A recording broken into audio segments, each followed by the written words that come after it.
Today we're checking out this 2000 model that not a lot of people know about. Hey guys, welcome back to a Kicks Reasons channel, and today we're looking at a classic running model that came out back in year 2000, so 22 years ago, and this beautiful Reebok branded box. This is how these boxes were done back in the day, and we're talking about the Sky DMX.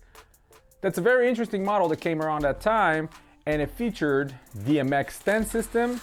And there's a couple of things that are worth mentioning about this that were kind of signature for the models at the time. Obviously, you guys are gonna see all the details in the close-ups, but I just wanna point it out a few things so you guys can compare with some other models.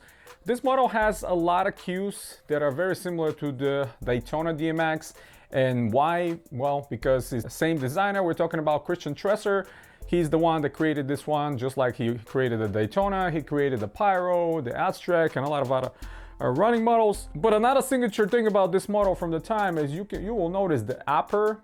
The upper is this kind of a eggplant looking type of colorway, synthetic, that is very reminiscent to another popular model from the time. And this is the Nike's Foamposite. So a lot of companies were experimenting with materials like that at the time, and they were putting this kind of a synthetic material on those. And this is exactly what this reminds me of. This kind of an injected molding. The colorway that Reebok are calling this one, it's the blue and slate metal. So this kind of a shiny upper actually changes the color a little bit when the light hits it and the sun hits it. But I really like the details. I mean, I'm not a huge fan of the time when they had these tiny little vector logos and the shoe, you couldn't even say what kind of model is from afar away. But I like this one. They released two different colorways as I can recall at the time. This was one of them, and the other one, it was lighter. But the biggest plus of this one is it's extremely lightweight considering the fact that it has DMX 10 on it, because the midsole, it's that 3D ultralight, and like I mentioned, we have the 10 pods DMX with TPU shank that it's right on your kind of midfoot section that supports on both lateral and medial side. So these on feet are extremely comfortable, just like any other DMX 10. You can feel the air moving, rocking back and forward, just like the original, and they're absolutely wearable. There's no sole separation, there's no problem.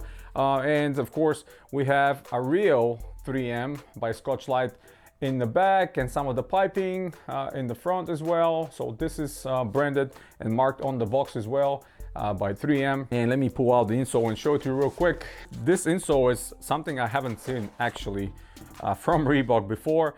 We have a massive Reebok branding right on the bottom. The insole itself is kind of thick.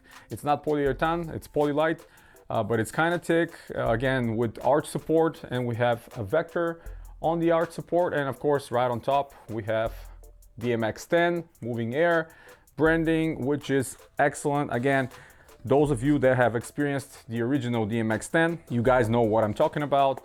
You know how comfortable that system was, and I really miss it, honestly. So these have a hidden lacing system, again similar to many models from the time. They were all making this kind of a hidden lacing system on all kinds of shoes, not only running, but basketball as well and other sports. But again, I'm very surprised how light this model is compared to many other ones I've seen with DMX 10. Midsole 3D ultralight, like I mentioned, extremely soft and comfortable, and just this whole design of waves starting all the way from the outsole to the top is very interesting. We have a small reflective vector logo in the back, the small Reebok in jeweled logo right on the tongue. This one is kind of exactly the same as the Daytona. It's lift off that small model as well, and the same element of the small vector on the lateral side is exactly the same as on the Daytona. So a lot of similarities, a lot of the same design cues. You guys are gonna see them on feet. I think they look excellent, even though this color is a lot more muted than the other one, which was lighter. But again, you cannot just beat the comfort. This is one of the incredible things about the DMX 10. It's one of the best systems you can experience, or you have experienced back in the day.